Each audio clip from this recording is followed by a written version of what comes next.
Greetings, Retreat Church. You know, when we're gripped by fear, we need a counter argument. We need something that will come against us, something that will disagree with what has gotten us in this position of being gripped by fear. But what a lot of times people do is that they get together with people with like fears, and what we do is we work each other up into this frenzy of fear, and then it kind of cripples us. And even if we don't find people that have the same fears that we do and get wound up into fear with them, we sometimes tend to isolate ourselves and ruminate on our fears. And the more we sit and think about why we're so afraid and the issues that have us afraid, the bigger our fears start to become. And so two of our options: go find other people that are afraid of the same thing and just work each other up into a greater fear, or isolate ourselves from others for various reasons, and then we will begin to experience even a greater level of fear, often by ourselves. It's often what we do when we can't sleep at night, right? We lay there in bed and think about why we're so afraid. Well, you know what? As a Christian, we might think, well, all I need to do is hear from God. All I need to do is put more faith in God, trust Jesus more, rely on the comfort of the Holy Spirit more. And those are all good things, right? But there are times in our life when we need another person. We need someone that sees the situation differently than we do. We need a counter argument against our fears, that someone that could maybe sit with us and tell us why we shouldn't be afraid, or remind us of what God has done in the past, or what God is doing, or encourage us in some great way. And I find it amazing that sometimes we might look and think that that makes us feel less than as a Christian. Why don't I just rely on the Lord? Why don't I just need Jesus? Well, I find it interesting because even God in the Old Testament tells Gideon that even if you are afraid to go and to follow what I've told you to do, then go down and talk to Purah. Isn't that interesting that God would tell Gideon, if you're afraid, go talk to this guy.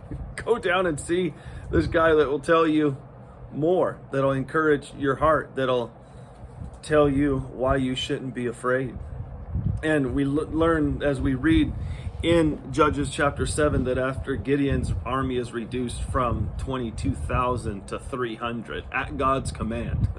So God is telling him to do something that is making him even more afraid to go into battle.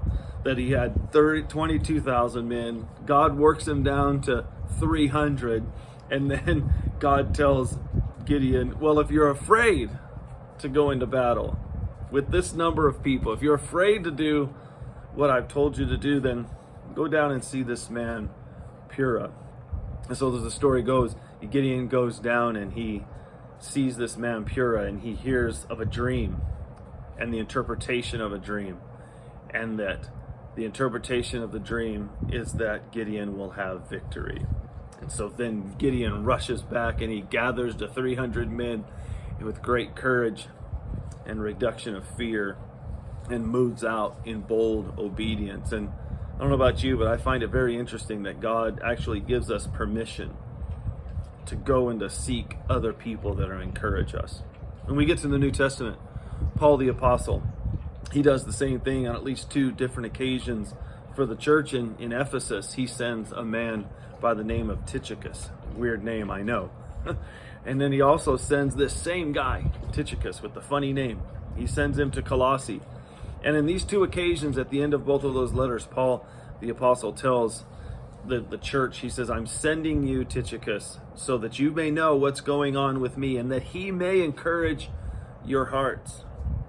And so, ladies and gentlemen, I know that you and I would just love to be able to say, all I need is God. All I need is Jesus. Because that sounds pretty Christian, doesn't it? It sounds like somebody of strong faith and of strong character. The fact of the matter is, when you and I are gripped by fear, we tend to find other people that are afraid of the same things we are and just get into these self-talk, or these kind of talks that exasperate our fears and bring blame and accusation and diminish our courage. Or we tend to isolate because we don't want anybody to know. that we're afraid. We don't want anybody to know that we're struggling with what God is doing in our lives and how God has instructed us. And so we tend to isolate and stay up all night and can't sleep and do all sorts of things. And just as we ruminate on those fears, they just make it worse and worse. So with God's permission today, I want you to find an encourager if you're gripped by fear. And maybe you're not gripped by fear these days. Maybe you're doing quite well. Maybe you're this Tychicus person. Maybe you're that one that God is going to send into the lives of others to tell them really what's going on and to encourage their hearts. So if you are an encourager today, find somebody that is in the grip of fear, someone that you love, someone that needs you. Pray that God would lead you to the discouraged and speak life and vitality to them. Tell them that you're with them.